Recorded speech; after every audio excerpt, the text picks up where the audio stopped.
Team 16 of 52 teams of 8 competitive rival wisdoms that helped make humanity wiser and kinder with antique quotes that have passed the test of time to encourage, educate and entertain generations for centuries.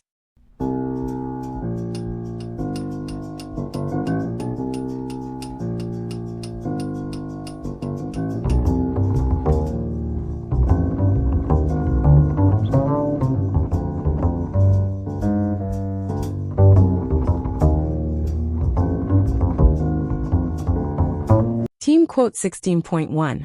The wise does at once what the fool does at last. Baltasar Gracian 1601–1658. This incisive quote from Baltasar Gracian, the Spanish Jesuit and philosopher, captures the essential difference between wisdom and foolishness in decision-making. As a writer known for his practical wisdom and observations about human behavior, Gracian understood how the timing of actions often reflects the depth of understanding. What makes this observation particularly powerful is how it suggests that the wise and foolish person may ultimately take the same action. The crucial difference lies in when they choose to do it. The wise person recognizes the necessary course of action immediately, while the fool arrives at the same conclusion only after exhausting all other options. The structure of the quote emphasizes this contrast through parallel construction, at once versus at last, highlighting how wisdom often manifests in timing rather than just in the action itself. It implies that wisdom includes the ability to see the inevitable and act on it promptly, rather than resisting it until forced by circumstances. There's also a practical efficiency suggested here. By acting promptly, the wise person saves time and effort, while the fool may waste both by delaying the inevitable. This aligns with Gracian's broader philosophical emphasis on practical wisdom and effective action. This insight remains remarkably relevant today, particularly in decision-making contexts where delays can be costly. It reminds us that wisdom often lies not just in knowing what to do, but in recognizing when to do it. Team quote 16.2. Science is the father of knowledge, but opinion breeds ignorance. Hippocrates 460 BC, 370 BC. That's a fascinating quote from Hippocrates that raises important questions about the relationship between scientific inquiry and mere opinion. Hippocrates, as a pioneer of evidence-based medicine, was advocating for careful observation and systematic study over unfounded beliefs. This perspective was quite revolutionary for his time, when much of medicine was based on superstition and untested theories. What I find particularly interesting is how relevant this sentiment remains today, even after more than 2 millennia. The scientific method, with its emphasis on empirical evidence, controlled experiments, and peer review, continues to be our most reliable path to understanding the natural world. Yet we still grapple with the tension between scientific knowledge and opinion-based thinking in many domains. What are your thoughts on how this ancient wisdom applies to contemporary challenges in distinguishing between scientific evidence and personal opinions? Team quote 16.3. A person should be upright, not be kept upright. Marcus Aurelius 121 AD, 180 AD. This quote from Marcus Aurelius beautifully captures the essence of intrinsic motivation and authentic virtue. He's suggesting that genuine moral character should come from within, rather than being enforced by external constraints or pressures. As a Stoic philosopher-emperor, Marcus Aurelius consistently emphasized personal responsibility and self-governance. The distinction he draws here is subtle but profound, between someone who acts rightly because they truly understand and choose virtue, versus someone who behaves well only because they are compelled to by rules, supervision, or social pressure. This reminds me of the broader Stoic principle that true freedom comes from developing our own internal compass, rather than being guided solely by external forces. It's similar to the difference between a tree that grows straight naturally versus one that requires constant staking and support. What I find most compelling about this perspective is how it relates to genuine character development and education. It suggests that our goal shouldn't be to simply enforce good behavior, but to help people develop the wisdom and strength to choose it for themselves. What's your take on how this principle might apply to modern approaches to ethics and education? Team quote 16.4. I keep my eyes clear and I hit 'em where they ain't. Willie Keeler 1872–1923. This wonderfully direct quote from Willie Keeler captures both the physical and mental aspects of successful hitting in baseball. As a Hall of Fame player who had an incredible .341 career batting average, Keeler's approach was deceptively simple but deeply effective. The first part, I keep my eyes clear, speaks to the fundamental importance of focus and vision, both literally in tracking the ball and metaphorically in maintaining a clear mental approach at the plate. The second part, I hit 'em where they ain't, became his famous motto and represents a strategic intelligence that went beyond raw power. Instead of trying to overpower the defense, Keeler mastered the art of placement hitting. At just 5 feet 4 inches and 140 pounds, he adapted his game to his strengths, focusing on making contact and finding gaps in the defense. What I find particularly interesting is how this philosophy transcended baseball. It's essentially about being observant, staying focused, and finding clever solutions rather than relying on brute force.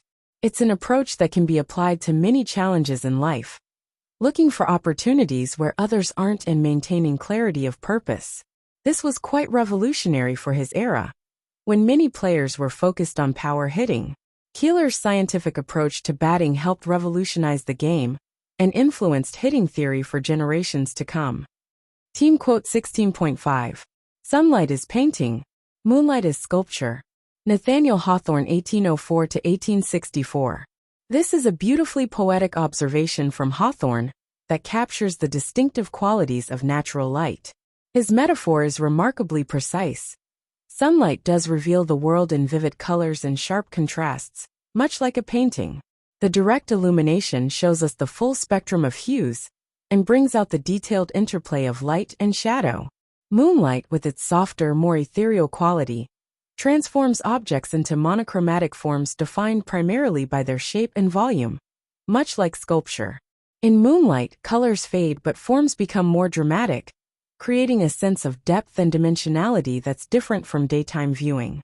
What I find fascinating is how Hawthorne, primarily known for his dark psychological novels like The Scarlet Letter, shows such a keen eye for the subtle differences in how light shapes our perception of the world. It's a reminder that even the most serious writers were careful observers of nature's nuances.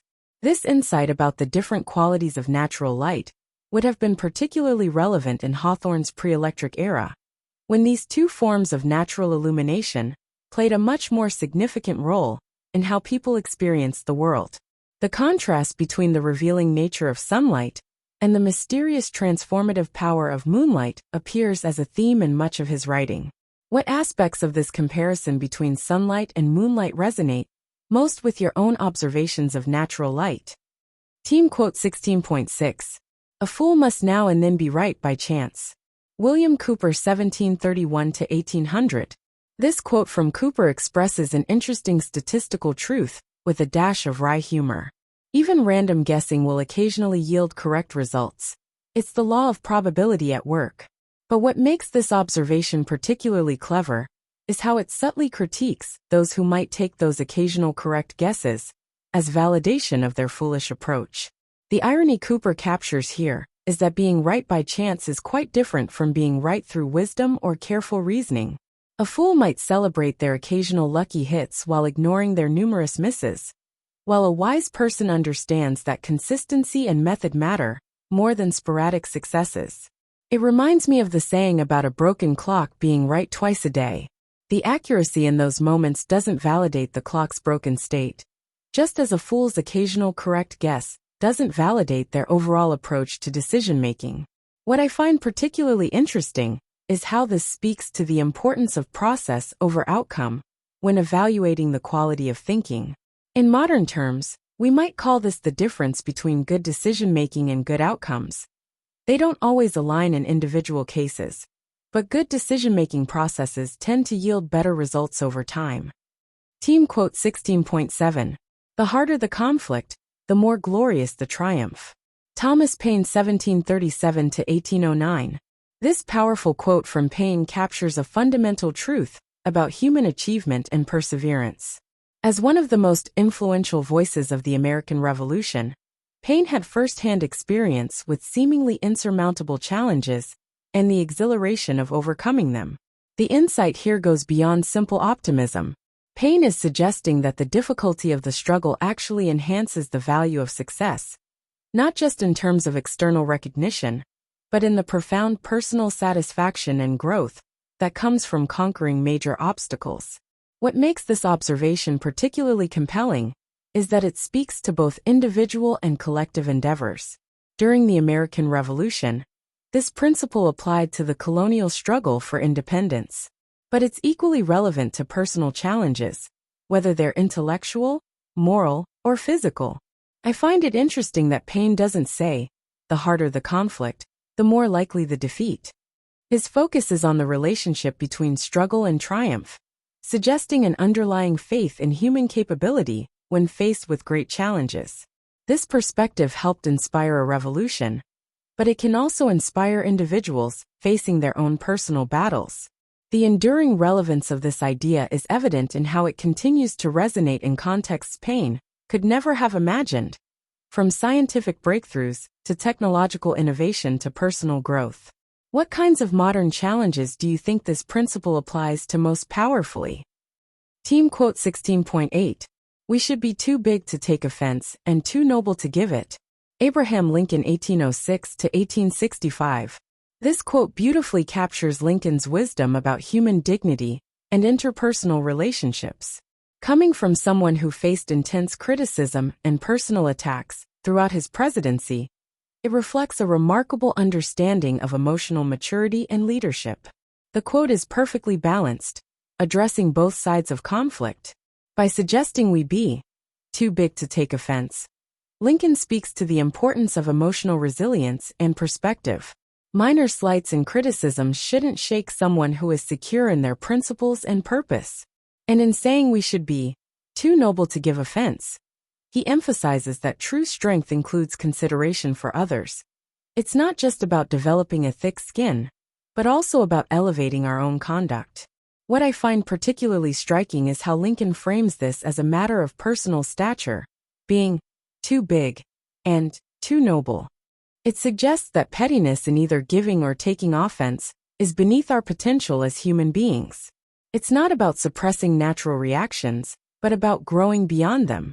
This perspective seems especially relevant today, when social media and public discourse often amplify opportunities for both giving and taking offense.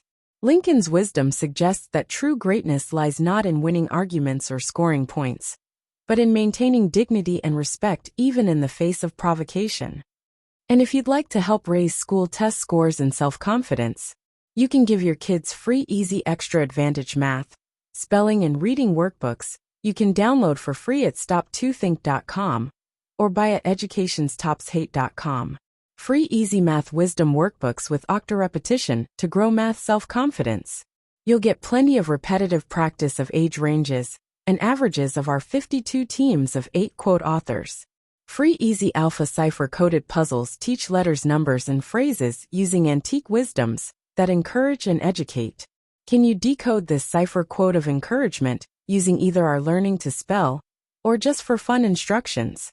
And since time is money, practice reading faster with 52 teams of antique rival wisdoms that have passed the test of time to encourage, educate, and entertain generations for centuries. We offer printed versions and timed videos with background music. Sign up for free weekly emails of 52 teams of antique rival wisdom workbooks with easy math, spelling, and reading practice. And if you'd like to get paid for sharing our wearable wisdoms, keep this in mind. Everyone I know wears a shirt, and most of us change them daily, so change your shirt and change the world. Social equalities are blatantly subliminal antique positive wisdoms repetitively shared without saying a word. This applies to all our wearable shareable wisdoms, like pretty witty baby onesies and baby tees that you and others will see and read multiple times a day. The same is true with pretty witty kids, but they'll also share these wisdoms with anyone that can read at daycare or school. Youthful truths let your kids gain confidence sharing antique wisdoms with their friends. Imagine them sharing words of wisdom with classmates and teachers. I think, therefore I think tees I wear is a super easy way to share words of wisdom that have passed the test of time. Our social equalities help make us all wiser and kinder with blatantly subliminal messages, promoting a more fair and equal opportunity society for all. And don't forget our giftwisdoms.com for birthdays and holidays that makes it easy to share the wisdom with clothing, coffee mugs, and magnets.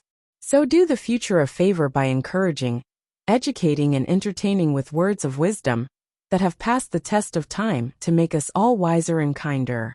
With wearable wisdoms to fit babies, kids, and adults, you can clothe a whole family, city, or state.